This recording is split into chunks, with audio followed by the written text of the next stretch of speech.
Okay, Judges 17 is going to be a little bit of a marked difference from what we've had in the past. Uh, we're getting into a really dark time for Israel. And what I mean by dark is basically not following God. As we've seen, judges, they just run through this pride cycle over and over and over again. They get a judge, they get someone to help them, they are humble, they want to follow God's commands, they get prosperous, they get out from underneath their oppressors, and then they get lazy, and then they fall into transgression and sin, and then they get occupied by an enemy because they didn't take care of these people in the first place, and then they get punished and in subjection to other nations, and then they get humble again. They do this all the time, and so we're going to learn that unfortunately they're going to spend. The thing to us about the pride cycle is it doesn't run on a timing. It has very clear markers to delineate what stage you are in, but the amount of time you can spend in one of these is different. There's not a timing like it's going to take this long for this stage to work out or anything like that. It's always different. So we're going to learn that the phase where Israelites basically stop following God and are preparing for destruction is going to be a long one. And we're going to hear a lot about this. And this is going to give us a glimpse as to how bad the wickedness got with Israel. So I'll probably put a disclaimer for the next couple of chapters that this is and we're kind of getting into some NC-17 type content. So just so you know, just so you're aware of that, Israel gets pretty bad, and these next couple of chapters are going to show it. So let's start with chapter 17. Micah has a house of gods or images and consecrates his own priests. So we're going to learn about this man named Micah. Now, the word Micah is short. Let me look this up. Is short for Michael, and Michael means one who is like God. But what we find from this man Micah is he tries to make himself a false representation of God, not a true representation of God. So let's get into this. Verse 1, and there was a man of Mount Ephraim. So he's of the Ephraimites, which remember was kind of the favored tribe because Joseph was the favored, got a little bit more of the birthright.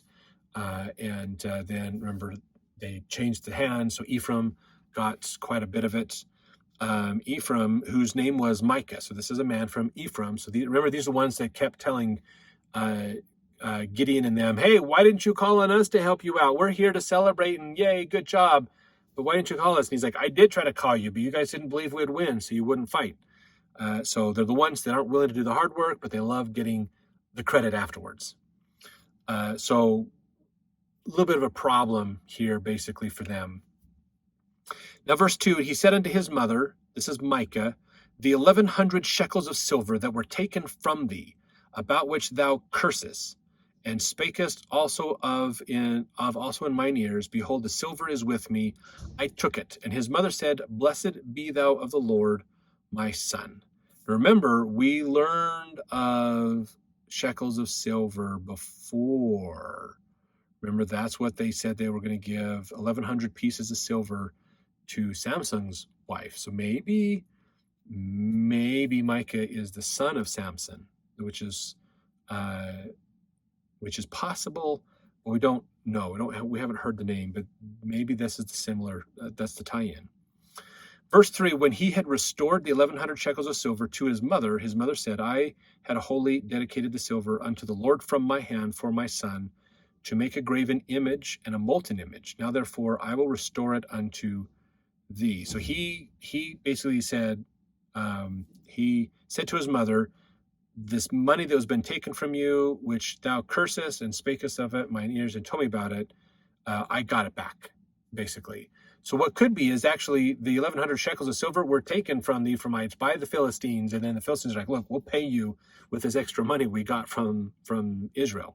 Maybe there's a tie-in with that, maybe not. We don't know. But it sounds like she lost a lot of money.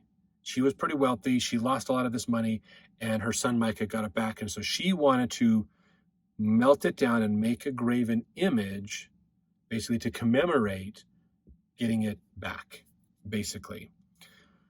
Verse 4, yet he restored the money unto his mother, and his mother took the 200 shekels of silver and gave them to the founder meaning like blacksmith, who made thereof a graven image and a molten image, and they were in the house of Micah. So there's kind of these images represent Micah's this great person that did these things, verse 5, and the man Micah had an house of gods and made an ephod and a teraphim and consecrated one of his sons who became his priest. So now it's not just him having some idols. He now says, oh, I'm going to make an ephod. Remember, that's part of the garments, the holy robes, the priesthood robes that the priest would wear in the tabernacle. And a teraphim, which is, I'm trying to remember the teraphim. I'm going to have to put it in the notes what that is, or if you know, put that in the notes as well. But here's the thing is, he basically creates a priesthood that worships his gods, basically. And so he makes these guys his priest. So he's kind of becoming a king with priests that follow him. He's kind of put the politics and religion together to follow him. Verse 6, in those days there was no king in Israel, but every man did that which was right in his own eyes. This is something that is important to look at, okay? They had no central leadership. They had no government entity coming together, so this idea of the reign of the judges had kind of come to an end. They didn't have people to come together collectively. It's like every house was on their own. They were all by themselves, basically, and that's not necessarily an ideal way to do things, to be all on your own, by yourself, and not be with other people and connect with other people and working together.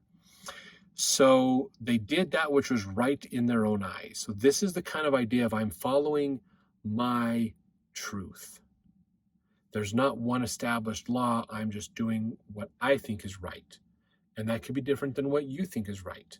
Unfortunately, that causes clashes and civil wars and problems among people, basically. So they're not following God. They're just doing what they think is good. So if what they think is good is different than what God thinks, then they're doing what they think, which is going against God. Basically, that's what's happening here. And this is, I think, a good warning for us in our day and age, is that while there's lots of truth that exists, and that's a good thing, but it all can be circumscribed together and organized together. It works together. Truth helps you find more truth. That all connects and works together. And it leads us to God. It leads us back to him, basically. But following your own truth means setting yourself up as the opinion. Your opinion is truth. Not your opinion can be somewhat true and somewhat false, but just that your opinion is true, and that's what you should do. So that means everybody is truth. So it's hard to know who's right and who's wrong, because everybody's right and everybody's wrong, basically at the same time. So this is a big problem, very big problem. They're not following the commandments. They're not doing what God has asked of them at all. They just have everybody who has an opinion has a different way that everything should run. And this is where we get a lot of contention and problems coming together, basically. So not a good situation. A good indicator, if that's happening a lot now, good indicator there's problems. Verse 7, and there was a young man out of Bethlehem, Judah, of the family of Judah, who was a Levite, and he sojourned there. Realize Bethlehem was occupied by Judah. Jerusalem still had the Jebusites in it, so they didn't have Jerusalem as their capital yet, so they're near Jerusalem in a suburb, but didn't have the city of Jerusalem yet. But this was the son of a Levite, so Bethlehem probably could have been one of the cities in Judah where the Levites got to live. And the man, verse 8, the man departed out of the city from Bethlehem, Judah, to sojourn where he could find a place.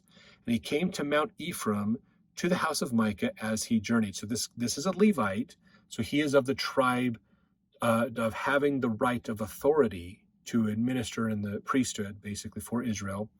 And he's leaving Bethlehem in the tribe of Judah, which is on the outskirts of Jerusalem, and he's going up to Mount Ephraim, where the Ephraimites are, and he finds Micah up there, basically.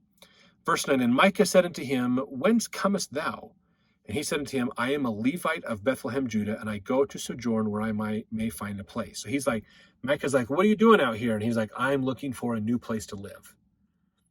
and I want to go somewhere else. Verse 10, and Micah said unto him, dwell with me, and be unto me a father and a priest, and I will give thee 10 shekels of silver by the year, and a suit of apparel, and thy victuals. So the Levite went in. So Micah's going, look, I need someone to help me develop priesthood, be a mentor to me, be a priest unto me. And he's going, oh, okay, sure.